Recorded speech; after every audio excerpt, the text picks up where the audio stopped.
Bonjour, bienvenue dans la série sur la mécanique quantique. Alors, en mécanique quantique, les observables sont pléthores, il y en a plein. On a toutes sortes d'observables pour la position, l'impulsion, l'énergie, les différentes composantes du spin, etc. On peut en inventer des tonnes, il y en a beaucoup. Alors qu'en mécanique bohmienne, il semble qu'il n'y ait pas grand-chose. Il y a les corpuscules avec leur position, et c'est tout. Il y a juste les positions des corpuscules. Donc la mécanique quantique semble beaucoup plus riche. Et on peut se demander comment fait la mécanique bohmienne, quel est le statut des observables en mécanique bohmienne. En fait, il s'avère que les positions sont suffisantes. Un exemple déjà, en mécanique classique, là aussi il y a plein de grandeurs. Là aussi, position, impulsion, énergie, vitesse, etc. Mais quand on regarde bien la formulation, notamment en mécanique analytique, on a un espace de configuration qui décrit un système, et l'espace de configuration ne concerne que les positions. Là, pour une description plus complète, qui décrit la vitesse des objets, donc on a besoin des positions et des vitesses, plus exactement des positions et des impulsions, on utilise l'espace des phases. Mais les impulsions elles-mêmes ne sont que la variation de la position au cours du temps, fois la masse. Et donc, toute grandeur peut s'exprimer comme une fonction, toute grandeur A peut s'exprimer comme une fonction de la position et de l'impulsion, c'est-à-dire en somme des positions. Un exemple, c'est la loi de conservation de l'énergie, qui est un théorème de la physique, et non pas un nouveau postulat concernant une grandeur qui serait indépendante. En mécanique quantique, classique, orthodoxe, on a des tas d'observables, ils peuvent être incompatibles, c'est-à-dire non mesurables ensemble, et ils ne sont pas considérés comme ayant des valeurs avant la mesure. Les valeurs définies n'existent qu'après la mesure. Donc,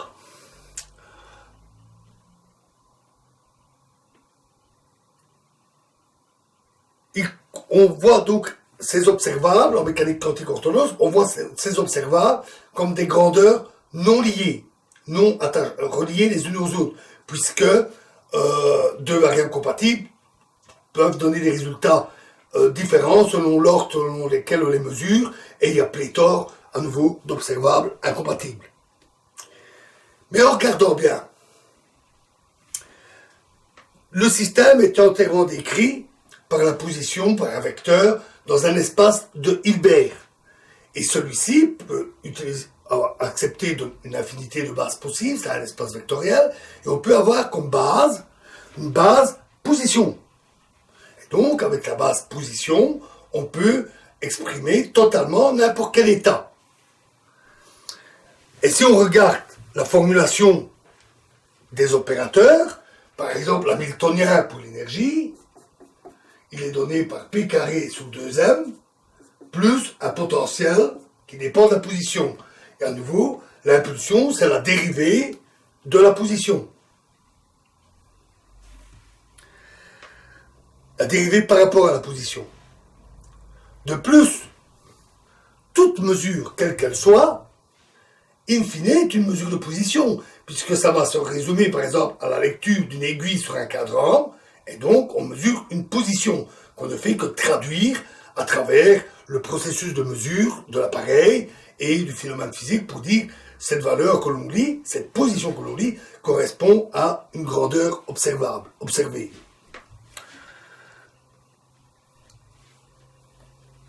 Donc, dans la mécanique bohmienne, où on n'utilise que les positions, ça doit aussi marcher. En mécanique bohmienne, une solution est une distribution statistique des positions des corpuscules. Et on a les positions des corpuscules et une application pour un observable donné. On a une application qui dépend du spectre de l'observable, c'est-à-dire de ses valeurs propres, vers, ou in fine, des positions des aiguilles ou tout autre dispositif d'affichage, et qui donne ainsi la valeur de l'observable A. Le lien avec la position y est simplement beaucoup plus flagrant. Mais comme la mécanique bohmienne reproduit exactement les résultats de la mécanique quantique, le lien en fait est le même. Un bel exemple est donné par le spin. Alors comment s'implémente le spin dans la mécanique bohmienne? En fait, certains ont dit il faut rajouter des paramètres au corpuscule, mais ce n'est pas le cas. Ce n'est pas du tout le cas, nous allons le voir. Alors, le spin est un bon exemple parce que il n'a pas de contrepartie classique. Il est quantifié, ça c'est pas encore trop grave, d'autres valeurs sont aussi quantifiées, et il a des valeurs incompatibles selon les directions des mesures. Pour une même grandeur, le spin, un même état. Et donc, ça c'est totalement sans équivalent classique. Et on a en plus des comportements un peu particuliers avec les spins demi-entiers, comme le spin de l'électron, avec ce changement de signe lorsque l'on fait un tour de 360 degrés. Il est souvent vu le spin comme l'exemple type, l'archétype de grandeur totalement non classiques, qui sont rétives à toute approche classique. En mécanique bohmienne, le spin n'est pas une propriété des corpuscules. Les corpuscules bohmiens n'ont pas de spin. C'est une propriété de la fonction d'onde qui guide les corpuscules. Ainsi, la fonction d'onde peut être scalaire, spin 0, ou bien un spinner, spin 1,5, ou bien un vecteur, spin 1, un tenseur pour le spin 2, etc. Et cette fonction d'onde va diriger les corpuscules, les guider, selon l'équation de Glied et selon le contenu de la fonction d'onde et donc le spin. Un exemple typique est donné par l'expérience de Stern et Gerlach, que nous connaissons bien. On a un appareil. En mécanique quantique, on a une fonction d'onde qui est par exemple une superposition des spins haut et bas. Et à la sortie, deux faisceaux, en fait la fonction d'onde se sépare en deux paquets d'ondes, de spin haut et de spin bas. Ces deux paquets d'ondes, qui dans l'état quantique final, est une somme des deux. On a donc un état qui est une superposition de deux paquets d'ondes qui se séparent. Et c'est la mesure qui va dire, ça se réduit dans celui-là, par exemple, on a trouvé le spin haut. En mécanique bohmienne, on a des particules qui arrivent dans l'appareil, et ces particules, ces corpuscules, se séparent en deux groupes, deux paquets, non pas des paquets d'ondes, mais des paquets de corpuscules, et la théorie étant totalement déterministe, les corpuscules qui arrivent dans l'un ou l'autre paquet, cela dépend de leur position exacte au départ. Une toute petite variation dans la position, et ils vont se retrouver dans l'un ou l'autre paquet.